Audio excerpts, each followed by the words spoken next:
back. So we've got some more nail mail before we don't get much more parcels. So I'm just going to open it and show you what I've got.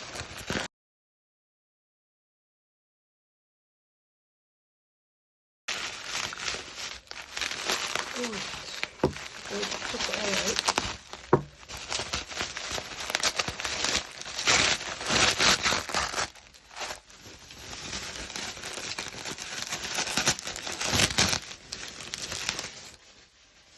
Right, so I have got some more nail files. So we've got 180 and 180, and we have 80 by 80.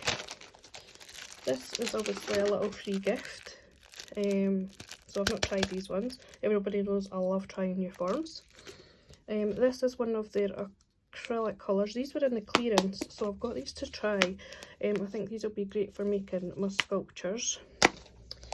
So they were, I think they were only like £5 or something for that big massive pot. And then of course I have my Halo mat. So I've got this for when I'm doing videos using my Halo products to protect my desk, because I think it looks a lot more professional. So yeah, it's quite big. Now as you can see, this is what I'm using at the moment underneath, but that hasn't got anything written on it. Anyway guys, thank you very much for watching, and I'll see you in the next video.